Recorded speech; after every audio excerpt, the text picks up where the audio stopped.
Hello and welcome. Thank you so much for joining me, and especially to my patrons and channel members. And hello to everyone who's watching the rerun of this, at sometime in the future. My guest for today is Maren Dameron. Did I pronounce that correctly? Maren Dameron. Dameron. I'm sorry. Yeah. No worries. Maren Dameron, and her channel is Ms. Interpretations. Hi. Thank you for having me. I met Maren at NaNoCon, and we had a great time together. And Maren has a fairly new YouTube channel. She right now, as of this moment, she currently has 377 subscribers. Woo-hoo. Let's see if we can get that to 400 by the end of this show. Now, currently there are only 7 people watching, but that usually will change over the next about 10 minutes. A lot of people get the notification that we're live, and they'll start coming in about the next 10 minutes. Okay, which is why I try not to put too much content at the beginning of the show. There is a link to Maren's channel that is pinned in the comments. And if you don't see the comments, if you're watching this in the future, the link is also in the description. So if you could head on over there and give her a subscription, that would be great.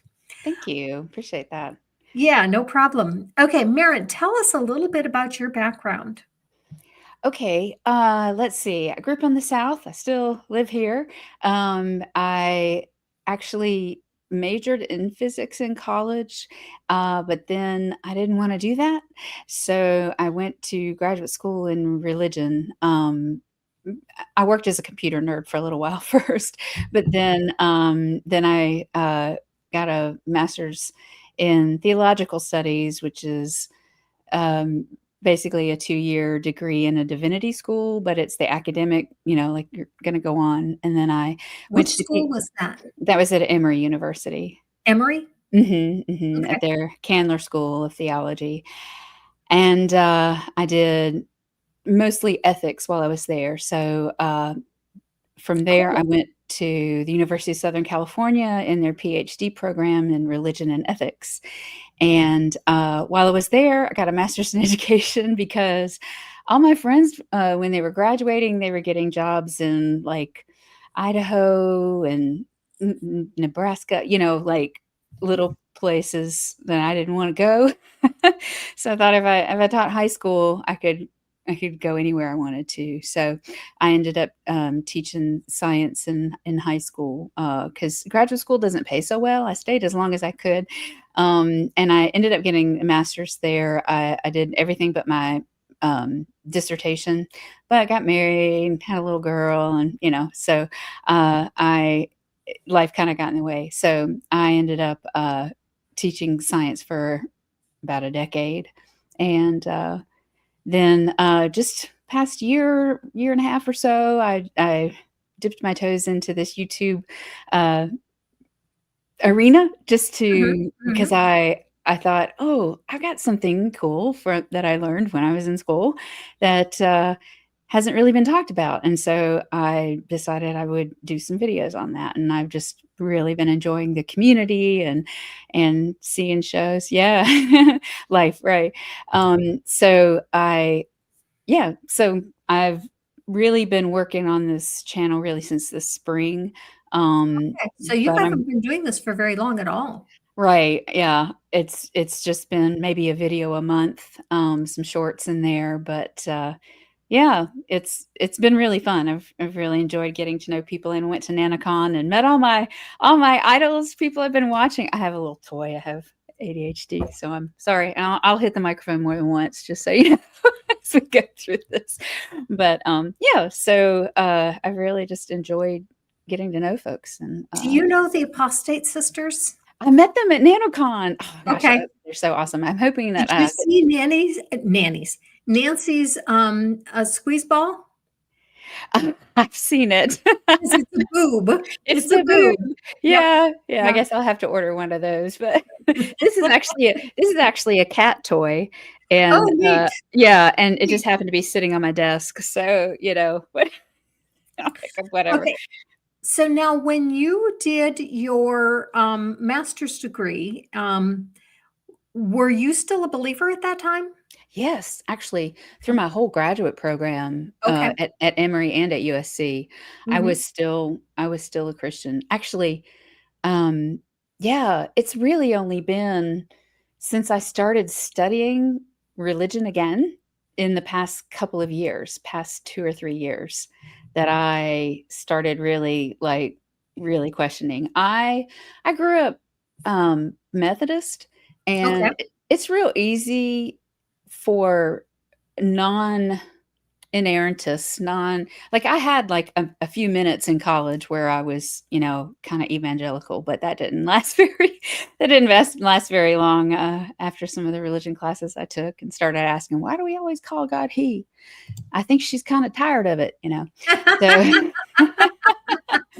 but, yeah, so it was easier for me after studying religion, studying some Old Testament, studying some New Testament to kind of say to myself, well, metaphorically that's true. I could really mythicize everything for myself, but uh still really kind of hold on to my cultural life. And I mean, I really thought I was a Christian, but I quit believing in hell a long time ago.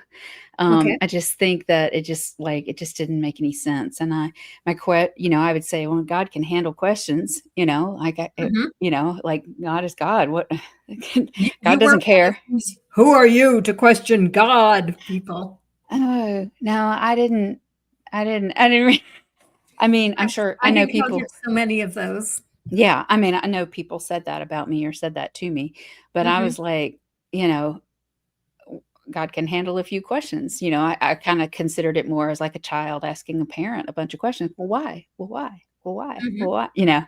And that's okay. And then I think, I really didn't really understand salvation, like I spent a number of years, saying I'm a Christian, but I don't really believe that, in this salvation stuff. So, I mean, I Okay. guess I kind of wasn't, but I still thought I Well, was. it makes an entire difference on who you're talking to, because there's a lot of Christians that would say, "Yeah, there's no question you were never a Christian because you didn't buy into the whole gospel message." But there's also plenty of more liberal Christians would say, you don't have to believe that to be a Christian. All you have to do is love Jesus and agree that you are a follower of Jesus. Yeah, And now we've even got a whole new flavor of Christians that Dawkins has prescribed in or subscribed to, which is the cultural Christian. I yeah, don't believe in any of the theology, but I subscribe to the culture. And so yeah. what constitutes a Christian is really all over the map. Well, I kind of see cultural Christians kind of like cultural Jews, right? I think Mhm. after World War II, there were a number, of cultural Jews that just basically were atheists, but if you grow up in a particular type of culture, it's very uncomfortable to not be in that or to not feel like you're a part of that anymore. So, Mhm. yeah. Mhm. So, So you at what point did you realize that you were an atheist? it's really hard to say. I think I'm one of those that, like, just little things just kinda kept breaking, right? Mhm. Mhm. Ideas just kinda kept breaking, and I I started watching Pelagia, I think, um, 3 years ago, probably, Mhm. and going, "Huh, yeah, this kinda yeah, he's got a point. Yeah, yeah, he's got a point, And then someone said, "Hey, I think you'd like Dan McClellan." And I'm like, "Okay." And then and I'm like, "Huh, negotiating with the text, yeah. Right. And then I read Francisca Scavacopoulou. I mean, I think I read her book. I'm Still Christian, you know. So yeah, and so it's like this is yeah. I hadn't studied religion um, really academically in a long time, right? I just didn't have much time to do that, and um, but there were a few folks that I was kind of following. I was looking at the the similarities and differences between in the history of science and magic and religion because Mm, my master's at Emory was actually I don't think yeah, it was actually a cross-cultural comparison of infanticide. I know that's kind of strange for a religion degree, but, but that was I studied a lot of anthropology with that. I just thought that was really fascinating, but, so, yeah, so just what learning about and people were like, "How'd you go from science to religion?" And I'm like, "Well, they used to be the same thing, you know, or the people who studied religion were the scientists." And so mhm. it didn't seem very odd to me, but, yeah, so I just feel like I think it's kinda interesting too with feminism thrown in there, you know, how the knowledge of women as witches, right, um, the especially herbal knowledge and that kinda thing, that how that's kinda just and indigenous religions, and shamanism, that kinda thing, I just found that really fascinating. Still a Christian, was studying all this stuff and thinking, you know, yeah, still, yeah, this still makes but, as your original question a while back, was, you know, when did I realize that I just didn't believe, in Christianity anymore? And it's really only been about a year, Okay. probably? Mhm, Yeah, yeah, so, like, I say I deconstructed mhm, decades before I deconverted. mhm, mhm. Yeah. Was there an aha moment for you, or was it more of a, "Yeah, I guess I've been an atheist for a while now" moment? It was really more the second. It was really Yeah. more like, yeah, I guess I just yeah, you know, and I don't have to yell at myself anymore for forgetting to pray. You know? You know? It's like, "Oh god, I'm so sorry that I haven't talked to you in so long. I know you know what's going on with my life." Right? But now it's just like, "Yeah, ain't nobody there listening anyway, you know, and nobody missed me." So it's That okay. was one of the hardest things for me because for me, it was a very sudden thing. You know, Mm, I went from all in to all out, and I had such a habit of praying before every meal that I had done for 42 years. Every now and then I would start praying and I go, "What am I doing?" yeah, yeah. Yeah, I'll still do that. I'll still start praying and go, "Thank you, universe." Ah, Yeah, okay. Fred, I was just gonna say, that's exactly it. It's like, "Oh, man, nobody" yeah, right, of not being watched all the time. That's, you Mhm. know, yeah, so And that leads me to a question since you have a strong background in ethics. My son, who has a bachelor's degree in psychology, was telling me about an experiment where they had a bowl of, I don't remember what, out and a sign that said, take one, honor system. And they watched what people would do. But if they put a sign and there were eyes on it, people were more likely to um, do as the sign directed than if the sign did not have eyes on it. Are you familiar with that experiment? I am not, that's a new one. Okay, okay. Because yeah, it was very interesting the difference in people's ethics when they thought they were being and they weren't they didn't they knew that nobody was watching them. They knew that the Yeah, sign wasn't real eyes, but just the feeling that someone is watching affected their behavior. that's fascinating. I would guess that with a camera, right? If Mhm, there were mhm. a camera there, Oh, yeah, but there a was a camera, blink but they camera. didn't know about the camera. Right, right, but I mean, if they saw, like, a blink camera there, that would Ah. but just the eyes, wow, it's fascinating. That's when I really get into the anthropology of things, right? Mhm. Where we're it's just so ingrained in the human psyche, that, you know well, it just occurred to me. I think what really shifted things for me Mhm. was, John Wathy and reading his book on the illusion of God's presence and phantom God, Mhm. because I have a video that I did called, Spirituality and Synesthesia, or Synesthesia and Spirituality, and synesthesia is when your senses are not disconnect are kinda connected, where if you hear music, you taste. You had different tastes. Oh my gosh, Mhm. that's funny, put googly eyes on everything. That's too funny. But where yeah, or if maybe you taste something, you hear music, or I mean, it's just different things, and so, um, uh, anyway, some of the neuroscientists that I was studying, talking about V.S. Ramachandran, is the main one that I was looking at, and he's done a lot on synesthesia. But, like, seeing color seeing numbers and always seeing those numbers as a particular color, like number 3 is always orange or something like that.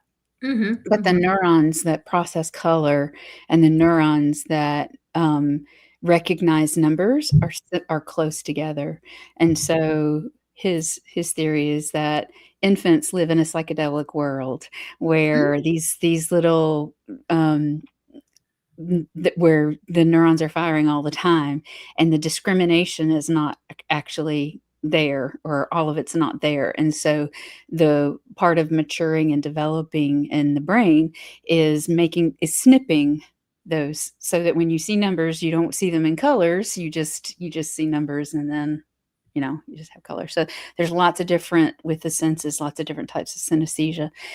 And I had an idea that maybe that sensing the presence of God was a type of synesthesia, you Mm. know, that humans, they really feel God's presence, right? 'Cause Mhm. I f Mhm. and I mean, I talked that way, and Mhm. I felt that, but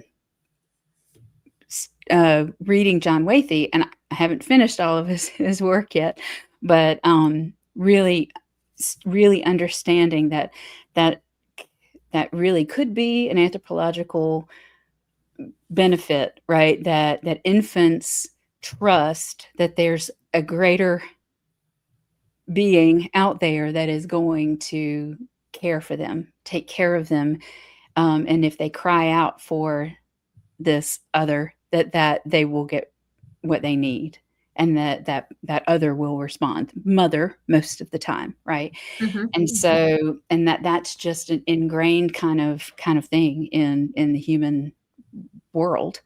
So, yeah, so But that can also be unlearned, because I know children of deaf parents will learn to cry tears much earlier, and they rely on tears more than vocalization because they can get a response to the tears, but not the vocalization. that's amazing that adaptation could happen so quickly, right? Mhm. That Mhm. is amazing, yeah. But, I mean, it still relies on that same infant need to be taken care of, Right. right? And to Right. Mhm. find a way to get that care. To communicate Um the need. Yeah. Mhm, Mhm. mhm. And even when, the caretaker does not respond right away, there's still a hope that the baby will still cry louder. Maybe they just can't hear me, right? And so, I mean, it's really amazing. I just think his work is truly amazing. But that is when it really kinda clicked with me, 'cause I had read stuff about abiogenesis and, all kinds of, other things. I was like, "Well, yeah, I'm not really sure, I think God created it this way," Um, as a scientist, I was still a believer, but the explanation that he had for why it can be very strong this sense of an other watching us or out there available to take care of us. Mhm. That just made a lot of sense to me. And at the same time, I I was and then I started listening to Justin at Deconstruction Zone, right? Mhm. And listening to some of his lives and thinking, "Oh, yeah. Yeah, this doesn't I'm exhausted. I'm tired of trying to make this make sense. Get ding, ding, ding. It just doesn't make It sense. doesn't need to make sense It because it doesn't doesn't make make sense. I've Yeah. been working hard for nothing, like on that little treadmill of in my brain trying to make these things make sense or just live with the dissonance, right? Which is tiring, right? Mhm. So, mm, yep, love it, love it. So, yeah, so that is I think so when I first started telling people that I never said atheist. I was just like, "Oh, yeah, I just don't really believe in God anymore. I'm just Mhm. tired of trying to make it make sense. It just doesn't make sense to me." Mhm. So it was a lot of little things, really pondering suffering, listening to why Bart Ehrman, you know, uh, basically doesn't believe anymore, Mhm. right? It's Mhm. the needless suffering. So it's a combination for me. Mhm. Took a Mhm. while. Bang, bang, bang. Well, the thing that I find amusing, even though it's quite normal and quite common, is most um, conservative Christians think that it's science that causes people to turn away from God. That if we could just keep people from learning the science Yeah, and make sure they only learn our science, right. they then they would stay in the faith. And yet, really, it's when people study theology, not science, that it really turns them away. Absolutely. Absolutely. Yeah, absolutely. And I really I think I was just stressed out young single mom, when I was teaching science. I mean, I had every now and then a student would ask me, "Do you believe in evolution?" Because I was teaching Mhm, biology. "Do you mhm, believe in evolution?" And I'm like, evolution isn't a faith, it's a scientific theory. So I agree with the tenets of it, but I don't believe in evolution. And I had no idea that's where all this stuff was coming from. I never studied, this evangelical perspective and the creationist kind of perspective. It just didn't, you know, yeah. So you never So taught in a Christian school? no, no. Mhm, Mm-mm. okay.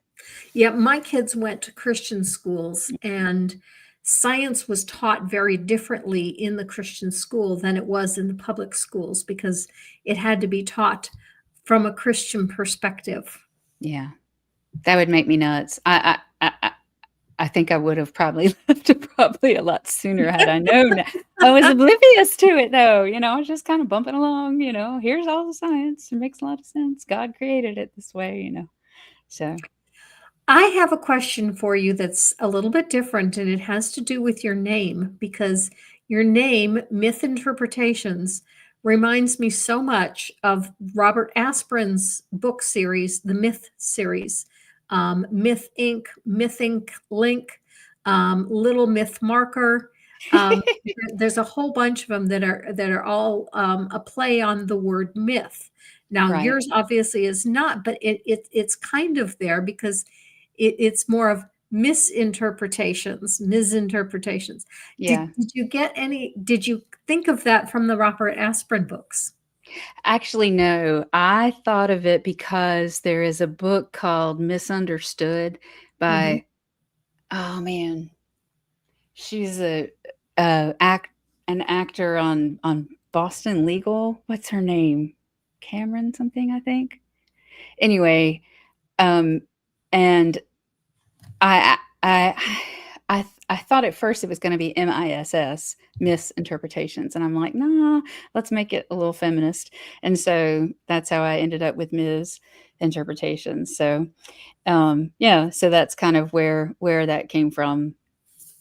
So, and I was interpreting, right? Because I feel like I've been misinterpreting the Bible all my life, right? And also I'm very irritated about the misinterpretation of scientific Mhm. ideas, and so that bugs me, and so I kinda wasn't really sure, and I still, I'm a little channel, I'm still working on where I'm gonna where I'm gonna do most of my stuff. I just do what I think is fun, and, so I have an interview with one of my good friends who's a physicist, thank you, Fred, and, it's just I do what I think is interesting, and if a lot of people might think it is, or they just skip over other videos of mine, I don't know.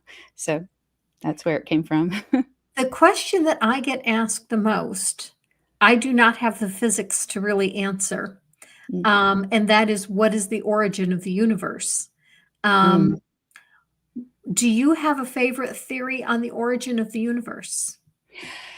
Yeah, well, it's fascinating when I see, like, Justin or Ian, or I watch Unapologetic, as well. Anyway, I watch a lot of these live call-in shows and Dr. Blitz and some of these folks, and when they're talking about physics, I remember so clearly when I was a freshman in college, the conversation about it was still not decided if there was one expansion, one Big Bang, Mhm. or if it was the universe was going to collapse again and have another, and that it was an infinite number, right? So Mhm. that the idea that, and I don't think I really understood the Big Bang. I didn't do a whole lot of modern physics when I Okay. was in school. Mhm. I did mostly electricity because it was easier. Okay.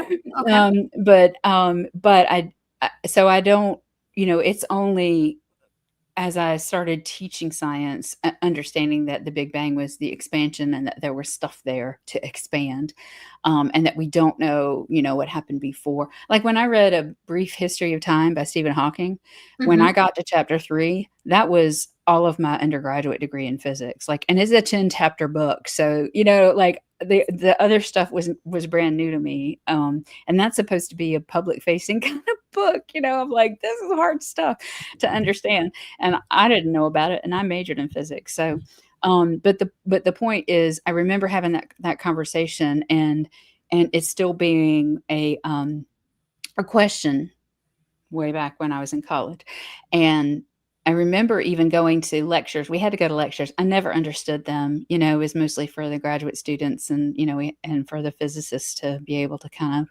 talk to each other. But every now and then I could tell that if there was, an argument between someone watching the talk and someone giving the talk, that it was their cosmology that was different. It was their understanding of, was there one Big Bang, or was there, this collapse and another bang, right? Mhm. Infinite series. So that is a really long. I feel like a Dr. Josh. I'll say this and then I'm going to shut up, right? Well, actually, you just answered my next question, but go Mm. ahead. Yeah, so I'm leaning more towards the infinite kind of universe, and that the universe has kinda always been here. Okay. And that yeah, nothing, yeah, Muttley, that's me. I don't see how nothing could exist, or how anything could exist outside. And then people are like, "Well, we're expanding," but, our idea about actually space-time is not what it is in this.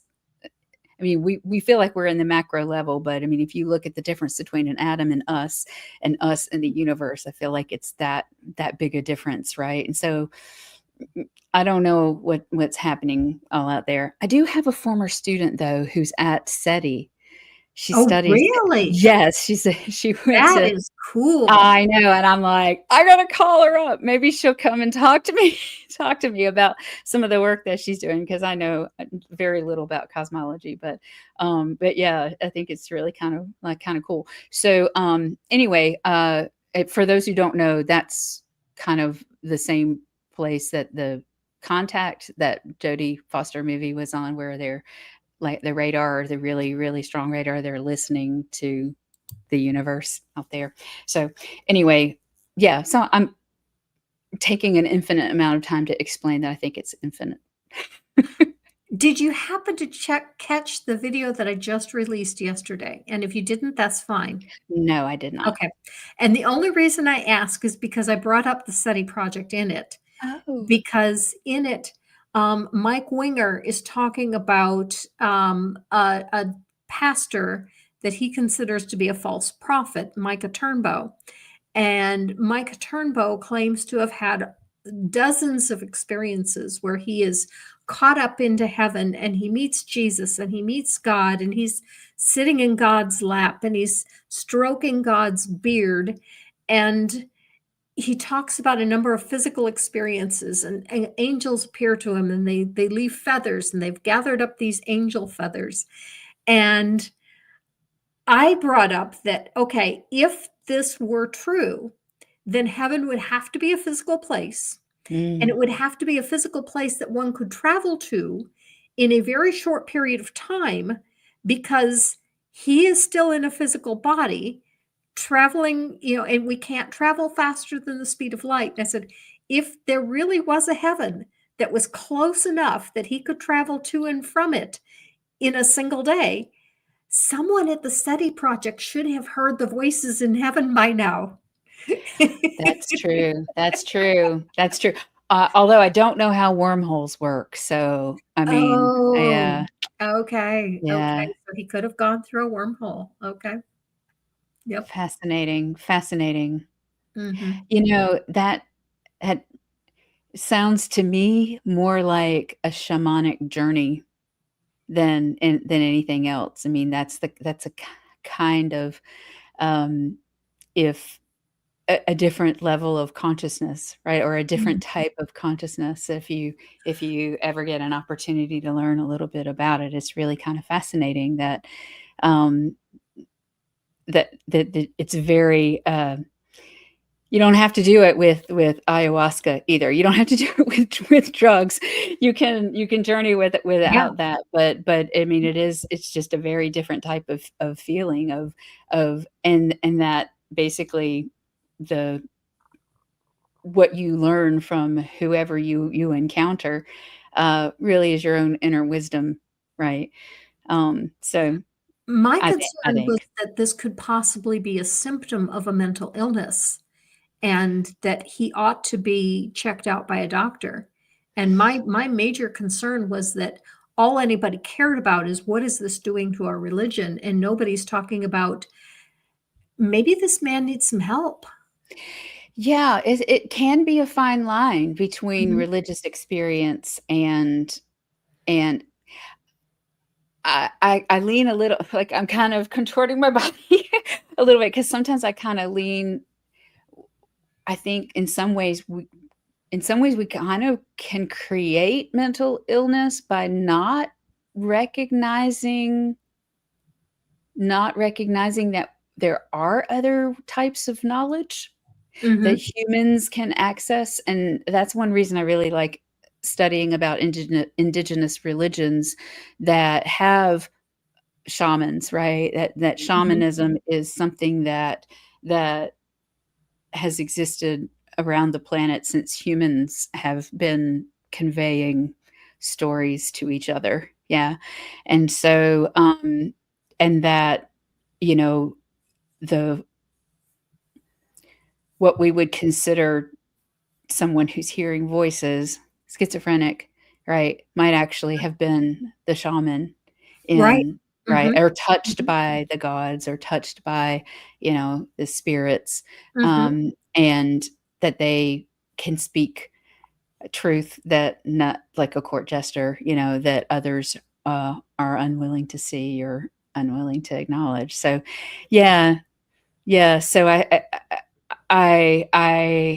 understand your concern, and especially in our Western world, it is it is a concern, but it's also fascinating too, with the journeying, that most of the time you meet people who are in your that you've heard of before, right? I guess the near death Mhm. experience is probably the closest thing. Yeah. Exactly. Yeah. Mhm. Yeah. Mhm. That if you have a Christian background, that you would meet Jesus, so, Mhm. yeah.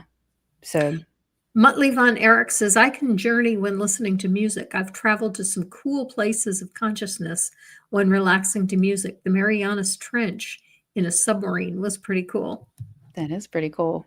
That is pretty cool.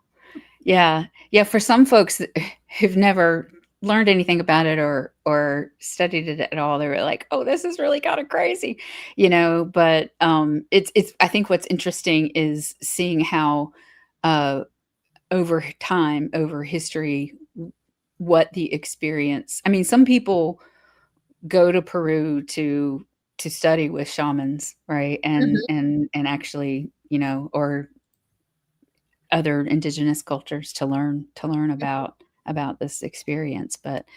Um, but I've learned a little bit about it, and done just, a little bit. Again, no drugs, because they would not be very my body would not be very happy with any of that.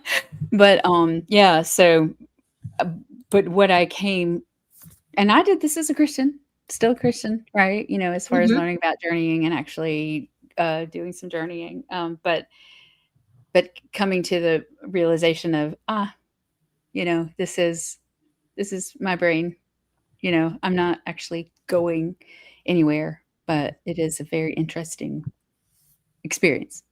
I Mhm. recommend it, actually. It's actually a interesting thing to try. Okay. So, Cool. Cool. I think I heard you mention Dr. Josh Bowen. Did you? yes, Yes.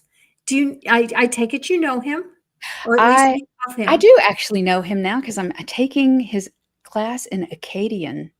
Oh, cool. Cool. I yeah, I just I I think it would be really kinda cool to try and see some of these ancient texts myself, so I thought, "Cool," but I've taken, like, other online classes for him, like, not in person, but yeah, and I've watched, a lot of his work, and I think Megan is amazing. The Digital Hammurabi is their Mhm. their channel, and I had Kip Davis on my channel, Yes, I a saw month that. or so ago. Mhm. Yeah, it was really amazing, and, he's agreed to come back sometime after I read some more of his book.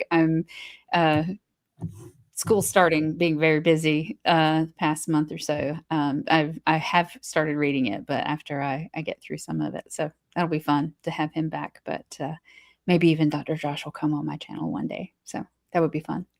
I'm sure he would. I've had him on my channel a couple of times, and Yay. he's very open to that kind of thing. He It's does have a busy schedule, so you need to schedule it out a bit for him. Yeah, yeah, I actually asked Megan first because of her background in Sumerian myths and that type of thing, Mm. and there's Mhm. a specific book that I want to cover, so, I'm gonna reach out to and she's willing to chat with me, but very busy, yeah. So, I'll be planning that over the next couple of months. Hopefully before the end of the year, I'll be able to chat with her, kind of the same way I did with Dr. Kill, yeah. There's a book I read in college, it's very old, feminist theological book that I've always wanted someone who reads Hebrew, who understands Hebrew, to go over some of it with me, because I'm like amazed at her perspective.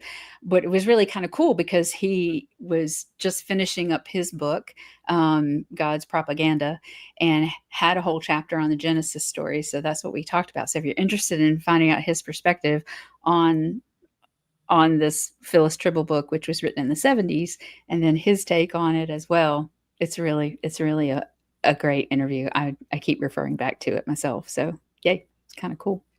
Okay. So, but yeah, there's another book that I read, that I'd love to talk with Megan about. So, yeah. And I was thinking of Dr. Josh only because, we were talking about some ancient practices, and I was thinking about child sacrifice. Mm. And I can't remember if he wrote the book or if he recommended the book, because I did buy it, but it's one of those books that's sitting on a stack waiting for me to read it, and I haven't started it yet. But it's on child sacrifice in Israel. And we get from the apologists all this, of course it was okay to slaughter the Canaanites because they were practicing child sacrifice, and this book's the Israelites practiced child sacrifice too. It was That something they did. that is something that, yeah, Dr. Kip and Dr. Josh both talk about, and they've done a couple of videos on as well. And actually, Dr. Kip, did he say that when I talked with him and interviewed him? But I know that he said recently that there's a number of scholars that think that Isaac didn't survive Abraham's. Oh, really? Yeah, I'm like, what? Are you kidding? And I think that's in his book. So go buy it. Go buy his book. Dr. Kip's book? Yeah, Dr. Kip's book, I God's don't think it's Propaganda. available yet, is it? Oh, it is? Yeah, I have It a is? copy. Okay, because I told him as soon as it was available, let me know, and I would have him on again to promote it. Yeah, And I it's haven't heard Amazon. from him yet to hear that it was available yet. Because Yeah, it just like 2 weeks. It's only been out. okay, Yeah, I've had it like a okay. week and a half. So, yeah, that's it. So, and it's not in here. It's not in this room. I don't read it in here, but anyway, yeah, it's but I think that he does talk about that in his book too. So, but I hadn't gotten to Okay. that part yet. I'm still learning about the lay of the land. He starts with talking about what the different areas of Palestine, Israel, Judah are, and I never really learned that. I didn't really study the Bible when I studied religion. Oh, really? I know, I studied it for a decade, and I didn't really study the Bible that much. But anybody who's a Bible scholar will kinda tell you that, like, they focus on right, on it's a big book, right? It's a whole lot to know about it, and the Old Testament, so, the Hebrew Scriptures are so much different than the New Testament. So, you ask a Hebrew scholar about the New Testament, they're like, "Well, yeah, I know about it, but let's talk about the Hebrew Scriptures because that's what they." Because yeah, it's just a lot to know about. So, but Before yeah, you started your graduate studies, had you read the Bible through? I don't think I've actually ever read the Bible through, to be honest Oh, with you. wow. I have tried it. I mean, I read a whole lot of it, and I read a lot of it when I was younger, but I really focused on the New Testament. And when I studied the New Testament, yes, I read that whole thing. But like, man, I could not get through all the wars and all the killing and all that. Like, I could not. And I didn't have any idea how to read Isaiah or any of that stuff. It's like, this is so boring. Yeah, I could not. Now I can do it. Now I could. And actually I have Josh's books on the Old Testament where he goes through when he goes through the world of the Old Testament, basically. The Atheist Guide. That's what it is. It's the Yeah, Atheist The Guide to the Atheist Old Guide to Testament. the Old Testament. Yeah, Yeah. volume 1 and 2. So And I'm I halfway. believe there's a volume 3 coming out soon. Ooh, cool. I'm halfway through volume 1. Okay. So, yeah. So, and I'm reading the the Hebrew Scriptures while I'm going through that to kind of keep up with it. And also with Kip's book, he's kind of going through stuff too. So I will eventually read it. But yeah, I'm not a Bible scholar, so I'll just tell you that. I'll just tell you that right now. So, yeah. I have no formal training, but when I became a Christian at 16, I felt like I was so far behind, that everybody's been reading this since they were children, that I needed to catch up. So I immediately read the Bible from cover to cover. Mhm. And I was so shocked to discover that most people don't do that. And I always went to churches that highly encouraged Bible reading, and they had programs for finishing. And so I've read it from cover to cover at least 5 times. In Amazing. addition That's to amazing. yeah, yeah. How And did you do so that? I need to know because I could. Well, that's the thing. It's the only thing I read. When I say only thing, I don't mean just the Bible. I did read other things by Christians, but I wouldn't read anything that wasn't written either in the Bible or about the Bible or from a missionary. I read a Wow. lot of missionary stories, but that's it. And that's why when I became an atheist, I had such a huge knowledge gap because I had not taken a science class or read anything in the field of science from the time I graduated from college in 1982 until the time I became an atheist in 2019. Mm, And wow. the one of the funniest things was listening to Erica Gutsick-Gibbon saying, "This is freshman level stuff." Ardipithecus ramadan, and I'm going, "I've never even heard of Ardipithecus ramadan." So I looked it up and said, "Because it was discovered after I stopped listening to Yeah, science." I'm like, "Is that a thing? Because I know Australopithecus." Yeah, yeah, uh-huh. Yeah, So I haven't studied it in a couple yeah, it decades is. myself, so He's a primate. okay. Well, actually, he's not a primate. Well, he is a primate because all humans are primates, but it's an early hominin. Okay. I do still confuse hominids and hominoids. I've not quite gotten through to that. Yeah, And then okay, so when she starts talking about gap theory, then she's completely over my head, and I can't keep up anymore. yeah, yeah. Gap No, I mean, gap I sequences in the DNA. That's beyond me. yeah. Yeah, it's truly amazing. I mean, when you see the advances in computer science and science over the past 50 years, right? That Mhm. even 100 years, right? That it's leaps and bounds and has caused what I think is the missing middle class of academics, of science, and economics, anything where, you know, you can have like this basic familiarity with some ideas, but not really understand, you know, people who study science for a living are studying such advanced science very differently than they did 100 years ago, right? It was Mhm. easier to Mhm. get to the advanced level 50 years ago than now, which is why academic scholars will say, will stay in their lane. They're like, I don't know. I mean, there's so much to know, and it seems as vast, as the economic middle class gap that has expanded with the billionaires and the millionaires, right? That um, it's almost like they're not speaking the same language anymore, and it's tough.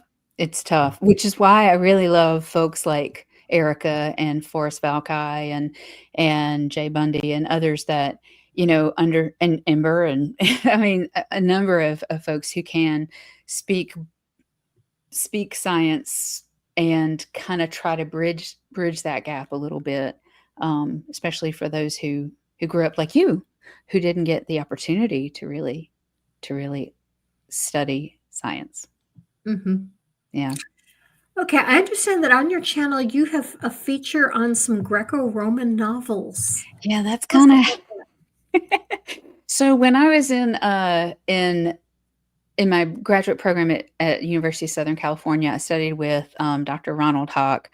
As I was actually a TA for him for 3 or 4 semesters, so I helped him teach this class, and, uh, it was the world of the New Testament, where we spent the first third of the class reading these Greco-Roman novels, and I have my old copy here,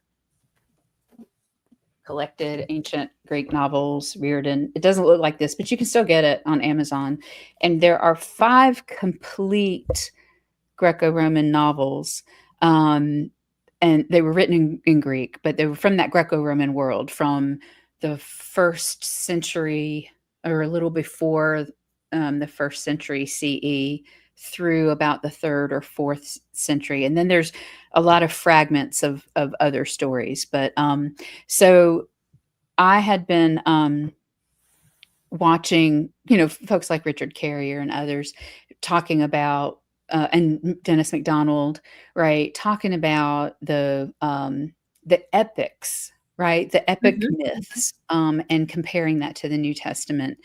And what this class did was we read these Greek novels. Now, they're like Shakespearean comedies, okay? They are wild. And basically there's a major theme. It's the most beautiful young woman from the best family sees and falls in love at first sight with the most revered young man in the town, right? In these Greco-Roman households, the girls weren't allowed out of the household until they were about 13, and they were Oh, able to, wow. yeah, until they were able to go to, like, the Festival of Artemis. They were able to go to religious festivals, and so, a lot of times, this is the first time they would, like, get to see, all these young men that weren't their brothers, right? And, so it was love at first sight. So it was the most wonderful, amazing, highest folks in the town fall in love at first sight, and then either they get married right away and then go on trips, or there's something that keeps them apart, but they end up going on a hero's journey, Mhm. and horrible, awful things happen to them. They get separated, they get enslaved a lot of the time. Some of them almost get crucified. And so these themes that are, and they apparently die over and over again. I mean, Mm. and part of the reason that the hero of the story is that they do apparently die at least once. Many Mm. times, it's many times. Someone thinks they're dead, Interesting. right? It's Mhm. fascinating. And then then they have, like, they evolve emotionally and Did they everything. And rise from the dead? yeah, Okay. well, apparently. Okay. So, and the Germans call it Scheintot, right? It's basically apparent death. They don't actually really die. Ah, They okay. but they are thought to be dead by other people. And Mhm. so this is part of this theme. It's how you know who the hero of the story is. If you think of a Steven Seagal movie, Mhm. or a Sylvester Stallone movie or something, Die Hard, right? So if you think of these movies in the American sense, it's usually rags to riches, right? And the theme in these Greco-Roman novels are the best goes to rags and then back to riches. So that's how the theme goes.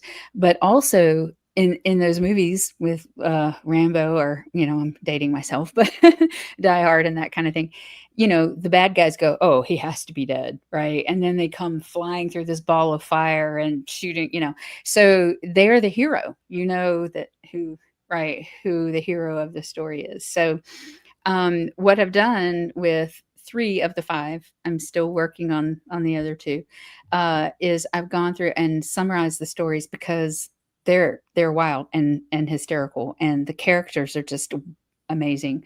And some are written better than others, some, but, the stories, people don't know them, and I think they Mhm. should know them, but that these themes are all over the New Testament, and so I talk about them, and, like, so the last one I did, I think I did talk about the hymn in Philippians where, God, uh, Jesus, not thinking of himself as God, but coming down as more as a slave, or I can't even remember the name, but you know what I'm talking about, that hymn where, humbled himself, even Oh, uh-huh, right, uh-huh. humbled himself, and then He took the was form of a servant. exalted again. Yeah, even to the cross. It humbled himself even to the cross, right? And then is exalted again. That is that same theme that's in these stories.